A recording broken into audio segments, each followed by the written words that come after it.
Decía Milan Kundera en su famoso libro La levedad del ser, que la nostalgia, Tere, es ese dolor que provoca la imposibilidad de volver al pasado.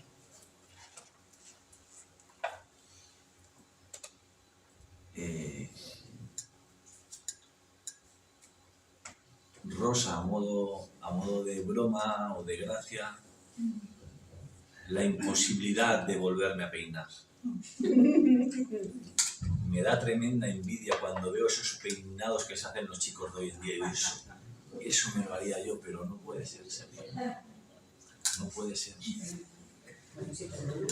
Y me acuerdo, llegué a tener hasta melena, Olga, un pelo por aquí, un pelo, como decía mi padre, negro, brillante.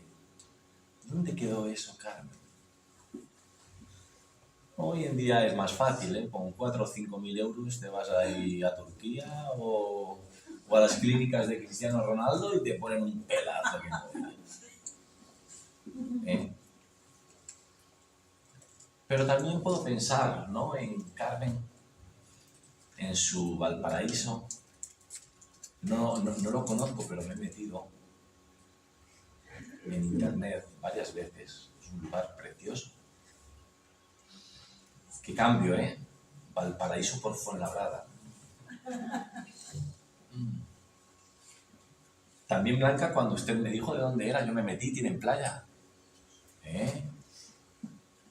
Lo mismo digo, menudo cambio, por Humanes de Madrid. Se veranea allí mejor, ¿verdad, Sergio?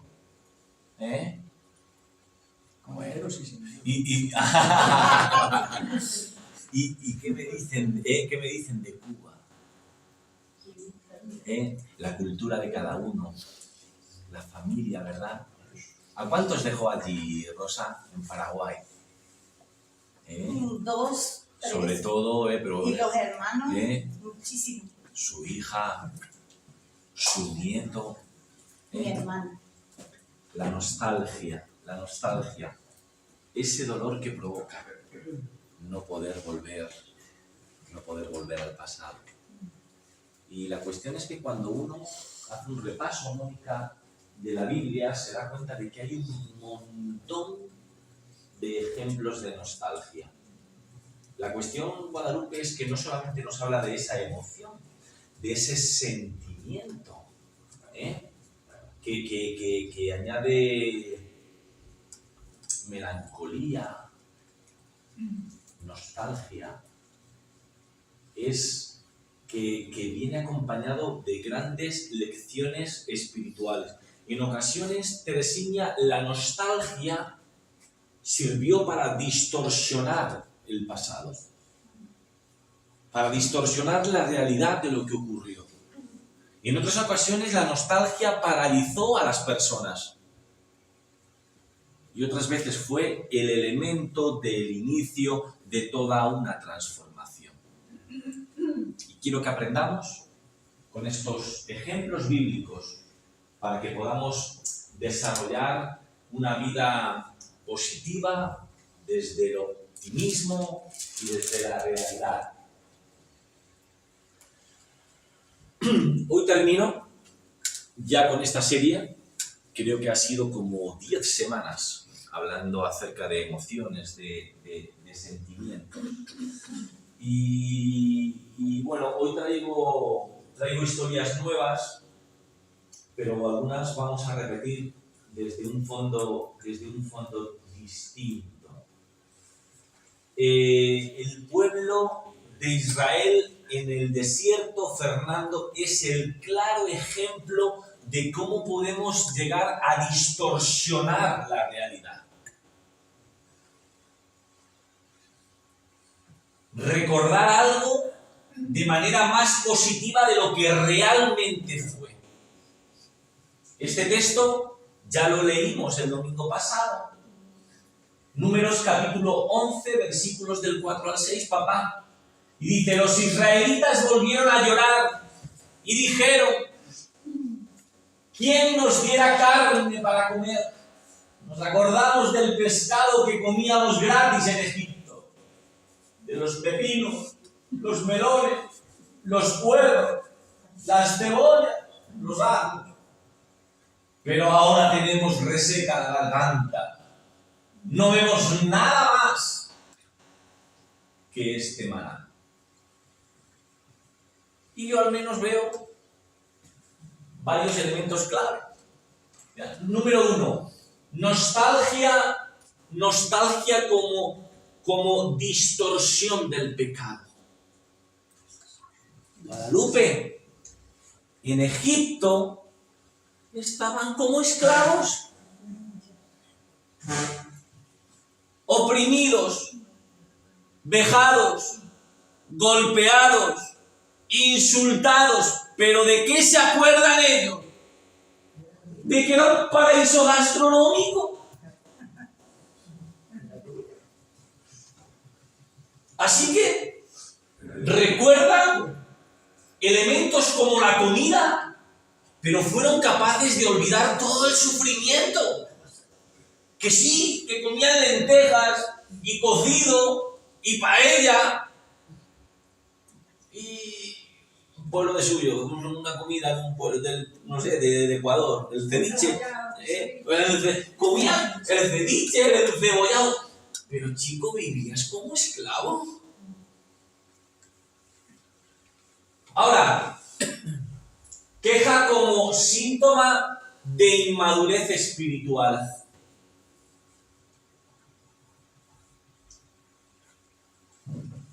Es cierto que en Egipto, ¿quién le proporcionaba la comida? Los egipcios, ¿no? Bajo opresión, pero se la proporcionaban.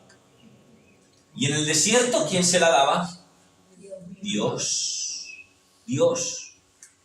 Es cierto que había variedad de menú en Egipto, pero el alimento en el desierto era un alimento milagroso, con todos sus nutrientes, con todas sus vitaminas.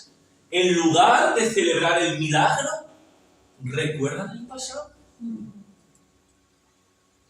Dependencia de lo tangible. Como les he dicho antes. Claro. Ellos recibían el alimento, pero en el desierto dependían de que Dios se lo proporcionara. ¿Eso qué nos muestra, Mónica? Que todavía no hay una confianza plena en Dios. Allí sabía que estaban mal, pero la comida les caía. Pero ¿y si Dios les fallaba? ¿Y si Dios se olvidaba de darle la comida? Así que eso demuestra que todavía no tenían una plena confianza en Dios. Y el desierto como prueba y purificación.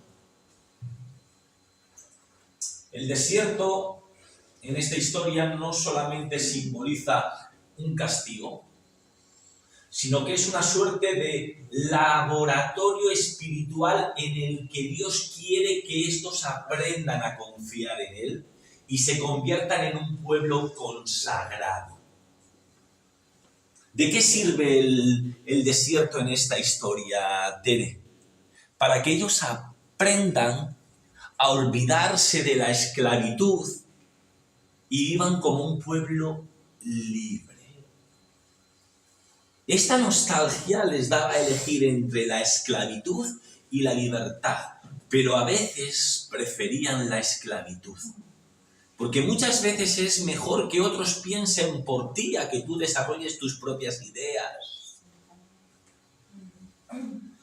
Muchas veces nos confundimos porque no nos atrevemos a pensar por nosotros mismos, sino que heredamos conceptos de los demás. Se dice, Jorge, que en un lugar donde todo el mundo piensa igual es que nadie piensa por sí mismo.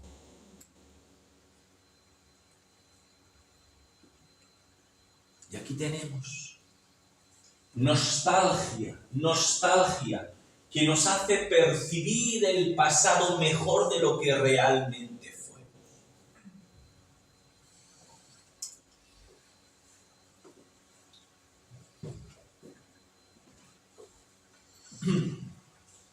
La aplicación. de este texto.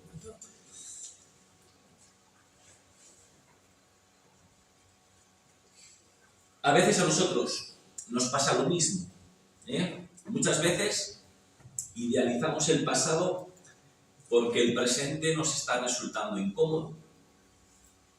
Y Dios nos lleva por procesos de crecimiento que no siempre son placenteros, pero que de Simia son necesarios.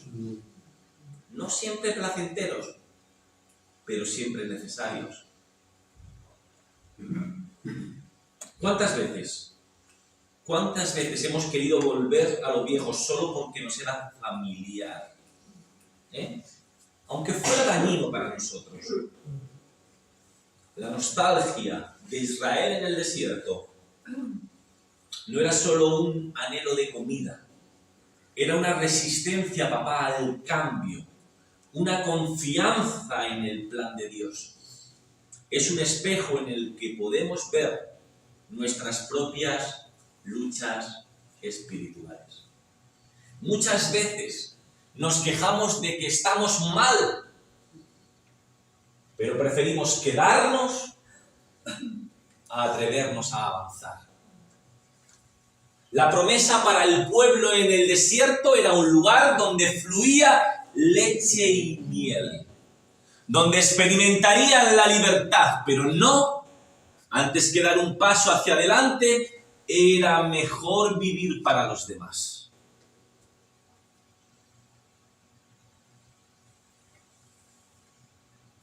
¿Cuántas veces nos anclamos al pasado y no avanzamos? ¿Y se acuerdan de la mujer de Lot? Esto nos habla de que la nostalgia mal enfocada puede ser destructiva. Es una lección de escuela dominical, pero para nosotros los grandes tiene una lección tremenda. Y el texto que todo el mundo conoce, Génesis capítulo 19, versículo 26.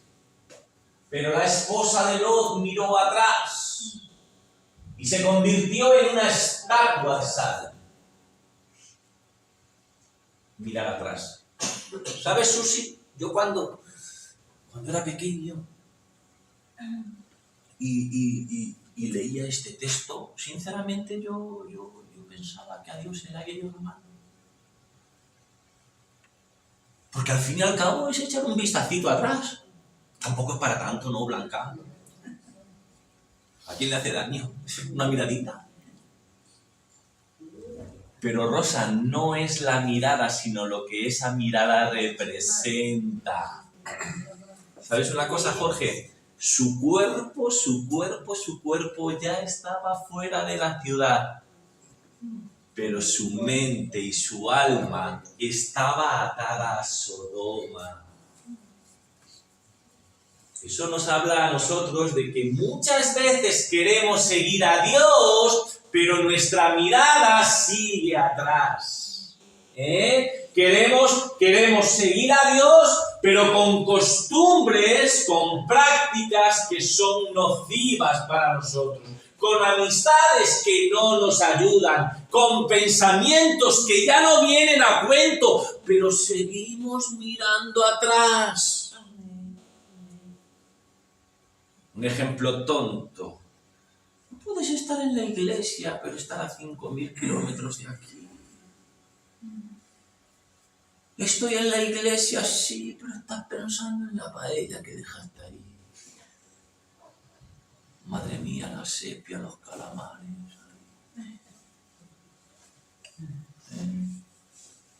Estás aquí, pero estás programando las vacaciones de verano ahí en Canarias. Y me voy a pegar un bañito con el bikini de leopardo, así. El Feli me está hablando de la mujer esta y yo estoy aquí, guay.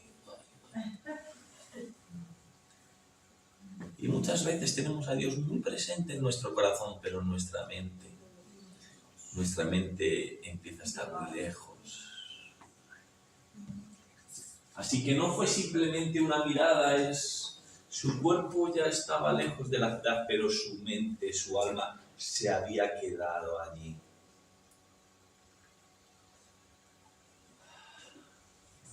Nostalgia que paraliza. Para mí es una nostalgia, Damaris, muy parecida a la que sintió el pueblo de Israel en el desierto, pero con una gran diferencia. Y es que el pueblo en el desierto se quejaba mucho, pero al menos avanzaba. Esta mujer se detuvo y se quedó paralizada. La salvación estaba de frente. La salvación estaba de frente, pero ella prefirió mirar atrás. El simbolismo de la sal. ¡Ay, la sal en la Biblia! Como elemento de purificación.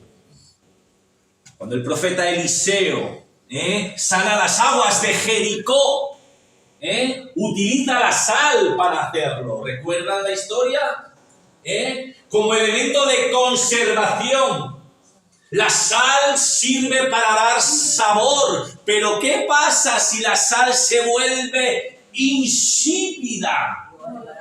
En aquel tiempo, Rebeca, no había congeladores o frigoríficos no frost y tenían que utilizar la sal para preservar los alimentos.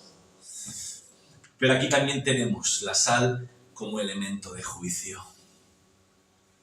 Es como si Dios dijera, si quieres quedarte ahí, puedes quedarte.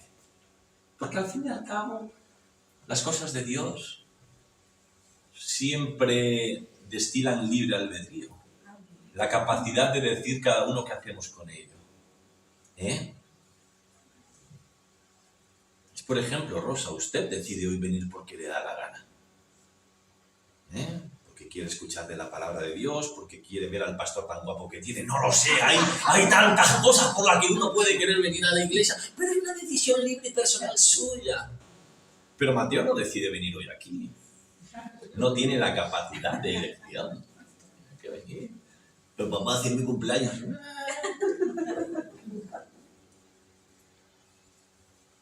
Las cosas de Dios es de libre elección. Tú decides, pero tú te haces responsable de tus decisiones.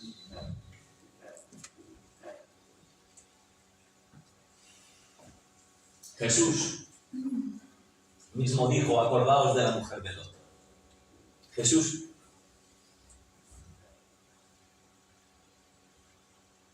Él está hablando en el contexto de la segunda venida y lo que Jesús viene a decir es que tú no puedes seguir a Dios y tener la vista puesta atrás. Tú tienes que decidir.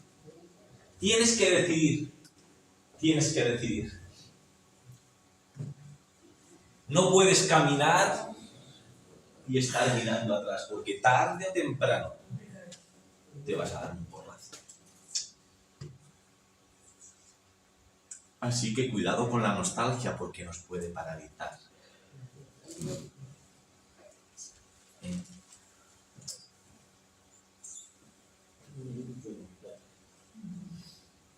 Aplicación de esta historia. La esposa de Lot es un recordatorio de que la nostalgia mal enfocada puede ser peligrosa, mamá. Hay cosas del pasado que pueden ser recordadas con gratitud y claro que sí, bienvenidas sean, pero hay otras que simplemente hay que soltar. No se puede avanzar mirando hacia atrás.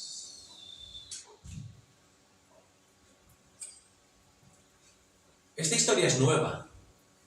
Esta nostalgia, Fernando, no es mala. Porque es un recordatorio de lo que se dejaron perder.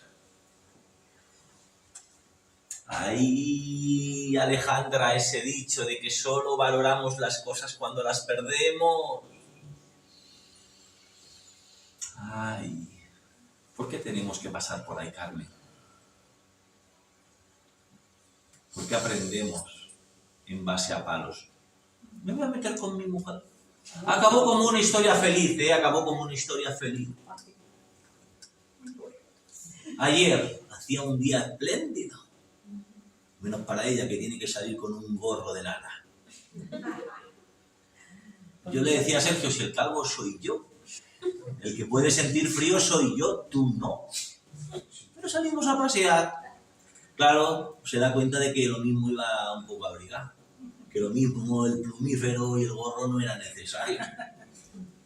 Y siempre tiene la maldita costumbre de ponerse ahí el gorro y no cerrar el bolsillo. Y más de una vez le he visto con 3/4 partes del gorro fuera. Lo vas a perder.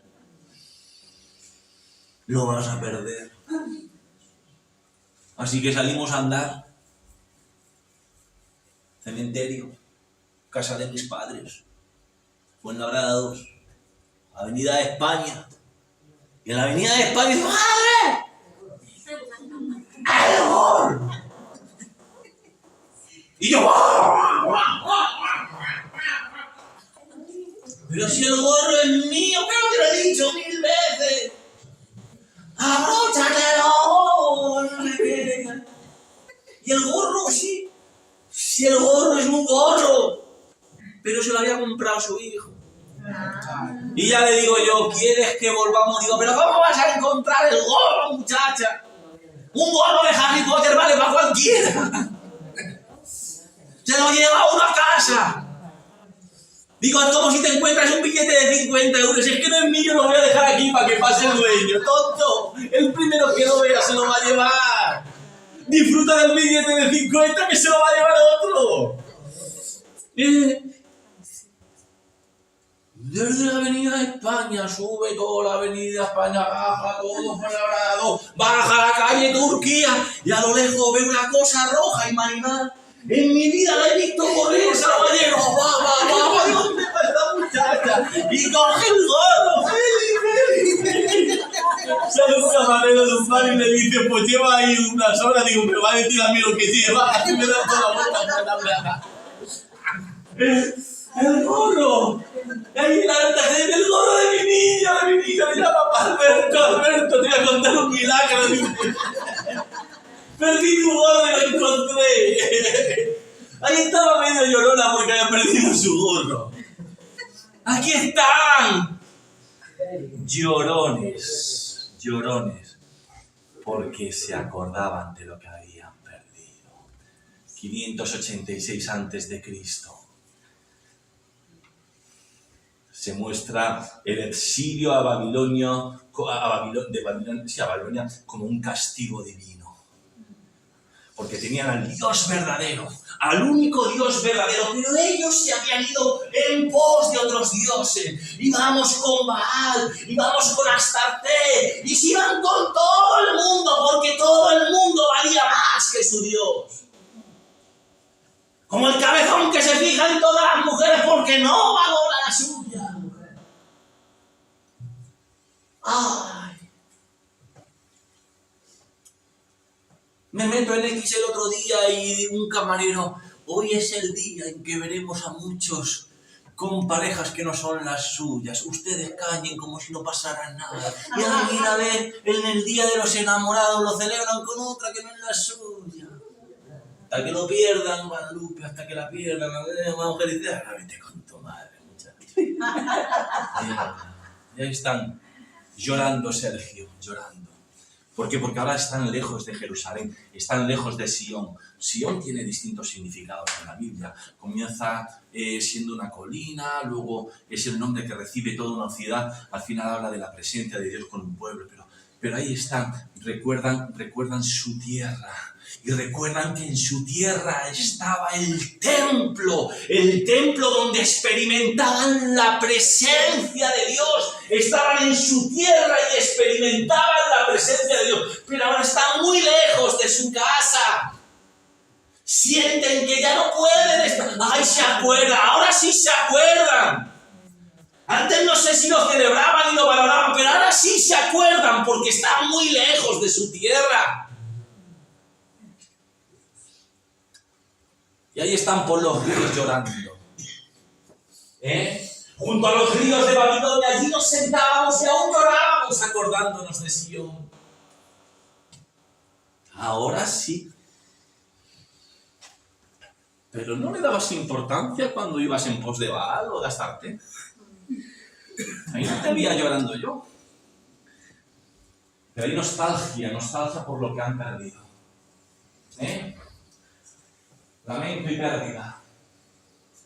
Lo que les he dicho, la provocación, ha dicho esto, ¿no? La provocación de los babilonios, ¿no? Dice el Salmo 137, versículo 3. Allí los que nos llevaban cautivos nos pedían canciones.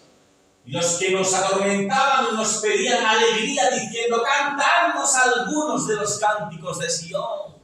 Rebeca se reían de ellos. Cantadnos algunas de vuestras canciones, a ver qué tal están. Pero ellos pensaban, ¿cómo vamos a cantar si estamos tan lejos de Jerusalén? Pensaban que no se podía. Pero qué bonito la fidelidad a pesar de la distancia. Me encanta este versículo, papá, 137, versículo 5. Si me olvido de ti, Jerusalén, si me olvido de ti, pierda mi diestra su destreza. Es decir, la nostalgia se vuelve en un compromiso. Doy mi palabra de que aunque esté lejos de Jerusalén, nunca te olvidaré. Tuvieron que ser desterrados para poder decir esto. Aunque esté lejos de mi casa, aunque esté lejos del templo, nunca, nunca, nunca te olvidaré. Qué distinto de la mujer de Lot. Estaba fuera de la ciudad, pero su alma, su mente estaba en la ciudad. Estos estaban muy lejos ahora de Jerusalén, pero su corazón y su mente estaba allí. Estaba allí. Y aquí experimentan un cambio de perspectiva. Aquí realmente es donde Eduardo se dan cuenta de que Dios no se circunscribe a un lugar concreto. Cambian el asunto del templo donde experimentaban la presencia de Dios y ahora se centran más en la Torá y en la comunidad. No pueden disfrutar del templo, pero tenemos toda una comunidad, tenemos un libro que nos puede guiar. La aplicación para hoy de este texto. A veces la nostalgia nos hace sentir que no podemos vivir plenamente porque ya no estamos donde deberíamos estar. Los exiliados en Babilonia enseñan que aunque estemos lejos de lo que consideramos nuestra casa, Dios sigue presente. Amén. La fe no está atada a un lugar físico, sino a nuestra relación con Él. Amén. Y bueno, esto sí es un poco repetir lo mismo para irnos luego a historias distintas. Y con esto de a poco vamos a ir terminando. Lo de Pedro ya lo hemos dicho a lo largo de muchas emociones y de muchos sentimientos. Lucas 22, el Señor se volvió, miró a Pedro, Pedro se acordó de la palabra del Señor, como le había dicho, antes que cante el gallo me negarás 3 veces. Y saliendo fuera lloró amargamente. Ay, hermanos, hay veces que damos las cosas por sentadas. Y no es así. Los logros son conquistas diarias que tenemos que alcanzar. Pedro se las prometía felices. Él estaba consagrado, implicado y volcado con Jesús.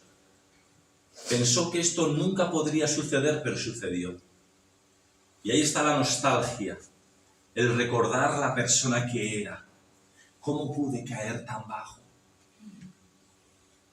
¿Cómo pude llegar a esto? Eso nos pasa, hermanos, cuando muchas veces, como dice el texto, aquel que crea estar firme, mire y no caiga. Porque pensamos que las cosas solo son para los demás. Que las cosas solamente les pasan a los demás. No. ¿Qué me estás diciendo? ¿Qué me estás diciendo? Y ahí está el llanto de Pedro. Llora. ¿Por qué llora Carmen? Porque negó a Pedro. No solamente porque negó a Pedro. A Jesús. No solamente porque negó a Jesús, sino porque recuerda que no hace tanto tiempo prometía por lo más sagrado que estaría con él hasta el fin. Si tengo que ir a la cárcel, contigo voy. Incluso si hay que morir, Y ahora llega y dice lo que decimos muchas veces: ¿cómo pude caer tan bajo? Yo que creía estar firme, ¿cómo pude cometer este pecado? ¿Cómo pude decir estas cosas? ¿Cómo pude? No me digan que no se sienten identificados. Pensábamos que no, estas cosas solo Fernando. Yo no. Y ahí tenemos la nostalgia sanada, lo dije, no quiero entretenerme porque el tiempo se nos va. Jesús va al encuentro de Pedro, 3 veces le pregunta: tú, Pedro, hijo de Jonás, ¿me amas? ¿Me amas? Es importante esto, es la demostración de que el pasado no se puede cambiar, ¿vale? El pasado no se puede cambiar, pero él le muestra que el propósito de su vida sigue estando en pie. Porque cada vez que le dice sí, le dice pastorear mis ovejas, es decir, tú tenías un propósito inicial y ese no ha cambiado a pesar de tu error, ¿vale? Vamos, porque si no, no tenemos. La aplicación de este texto. A veces sentimos nostalgia por lo que fuimos antes de cometer errores. Es lógico. Como si nuestros fallos nos hubieran quitado el derecho de seguir adelante. Hemos fallado, ya no valemos. Metimos la pata, ya. Pedro demuestra que el amor de Dios nos deja atrapados en la culpa. Jesús no solo restaura, sino que nos devuelve a nuestra misión con más humildad y gratitud. Pedro pasó de ser el discípulo que no a Jesús a ser el líder de la iglesia primitiva. Su historia nos recuerda que la nostalgia por un pasado mejor no debe paralizarnos, sino que tiene que impulsarnos a abrazar el perdón y seguir adelante. Y lo último, la nostalgia de los discípulos después de la resurrección. ¿Qué pasa, Tere? Que los Jesús se habían acostumbrado a un Jesús físico. Comían con él, caminaban con él, les enseñaba cara a cara y ahora sí resucita, pero ya los encuentros son más esporádicos. Y empiezan a sentir la nostalgia por ese Jesús físico que constantemente estaba con ellos. ¿Recuerdan? Camino de Emaús. Dice, nosotros esperábamos que Él fuera el que redimiera, ¿no? El que redimiría a Israel. Ahí tenemos a los discípulos, camino de Emaús, se les aparece Jesús, no lo reconocen y ¿cómo estaban? Tristes, nostálgicos. Pero Eduardo, no solamente sentían nostalgia del Jesús, sino de lo que esperaban de Jesús, porque este texto lo dice. Ellos esperaban a un líder político que restaurara a la nación de Israel en el poder, pero con la muerte de Jesús eso se viene abajo. Y están tristes. Lo mismo le pasó a Judas. Que Judas no es tan malo. Judas simplemente tenía unas expectativas equivocadas. Él puso su fe en Jesús como un líder político, pero cuando se dio cuenta de que la cosa no iba por ahí, se sintió decepcionado, porque ya Jesús no era lo que él esperaba. ¿Cuántas veces, Juana, nosotros tenemos unas expectativas, pero esas no son las de Jesús? Porque nosotros queremos mucho a Jesús, pero para que cumpla nuestras expectativas. Y cuando hay un conflicto de intereses, Rosa, ahí es que chocamos. Ahí hay un conflicto de intereses. Se van tristes, sí, por la muerte de Jesús, pero se van tristes porque sus expectativas se fueron por el desagüe. Esperábamos algo, pero no se dio. Ahora llega Jesús, les explica las Escrituras y le reconocen cuando parte el pan. Y ahora se dan cuenta de que su nostalgia estaba mal enfocada, de que la perspectiva era mucho mayor que lo que ellos pensaban. ¿Y qué me dicen de Pedro y los discípulos pescando? Ahí muere Jesús. ¿Y a qué vuelven, Rebeca? A lo que ya conocían. Vuelven a la ahorra más. O a pintar coches. O a las torretas. Imagínate ahora después de jubilado volver a subirte una torreta. Ya no puedes. Ya te has acostumbrado a la buena vida. Llevas un año y pico de jubileta y ahora volver a la torreta. Qué curioso, porque es que claro, hay que ver esos simbolismos, cómo profundizan. Ellos vuelven lo que dejaron.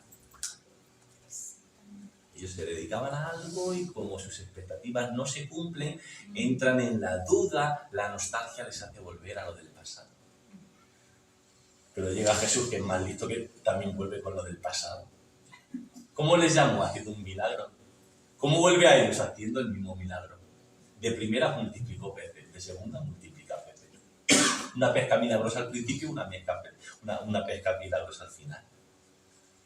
Es como decir, aunque tengáis dudas y queréis volver atrás, la misión sigue siendo la misma. Esto no acaba aquí, hay que seguir adelante. Avanzamos.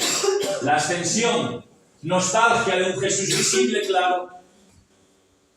¿Te has acostumbrado a verlo?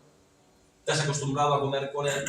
¿A empatizar con él? Ahora eso de despedirte, y esto se ejemplifica perfectamente en el texto al que no vale la lección la mía. Ahora, es normal que no lo vean porque no lo veo aquí. Dice Hechos capítulo 1:11, ahí tenemos a Jesús ascendiendo. Y fíjense en el simbolismo, ¿qué es lo que hacen los discípulos? Mira, añorar. Dice, los ángeles, se le aparecen dos ángeles. ¿Por qué estáis mirando al cielo? Ay, que no queremos que se vaya. Ay, queremos que todo siga como antes. Dice, ese mismo Jesús que ha sido tomado de vosotros al cielo, vendrá otra vez de la misma manera que lo habéis visto irse. Nostalgia, ahí está.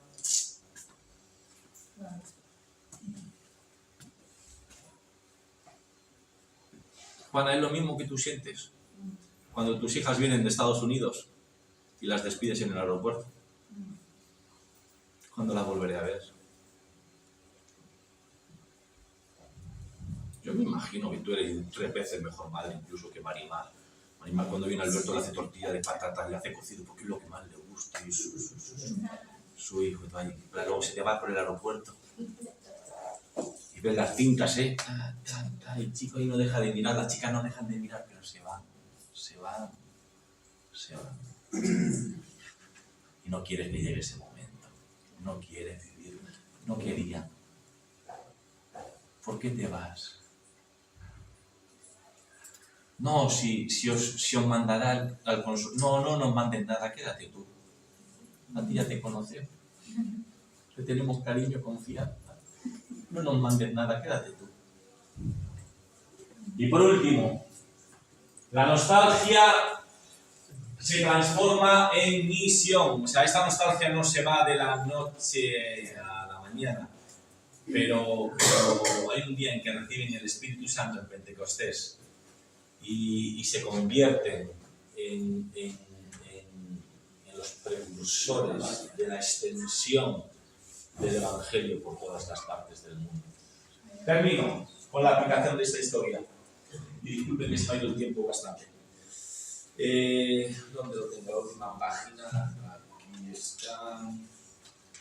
Sí. A veces nos aferramos al pasado porque nos da seguridad, pero Dios nos llama a avanzar. La nostalgia de los discípulos no los paralizó, los impulsó a comprender que Jesús no estaba ausente, sino presente, aunque fuera de una manera nueva. Nos pasa lo mismo cuando sentimos que Dios ya no se muestra como antes, o que la vida espiritual era más intensa en otras etapas. Pero Jesús sigue presente hoy, solo que de formas diferentes, y nos llama a seguir adelante con confianza.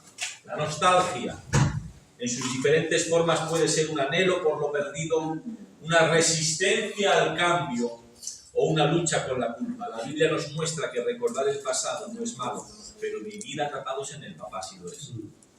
Israel en el desierto nos enseña a confiar en Dios en medio del proceso. La esposa de Lot nos advierte que mirar atrás puede paralizarnos. El exilio en Babilonia nos recuerda que la fe no depende de un lugar. Pedro nos muestra que nuestros errores no nos definen. Y los discípulos nos enseñan que aunque la relación con Dios cambie, su presencia sigue siendo real. Termina, como dice Primera de Juan, capítulo 3, versículos 2 y 3. Amados, ahora somos hijos de Dios y aún no se ha manifestado lo que hemos de ser. Pero sabemos que cuando Él se manifieste seremos semejantes a Él, porque le veremos tal y como Él es. Y todo aquel que tiene esta esperanza en Él se purifica a sí mismo, así como Él es. Amén. Que Dios le bendiga, hermanos. Nos despedimos con una oración.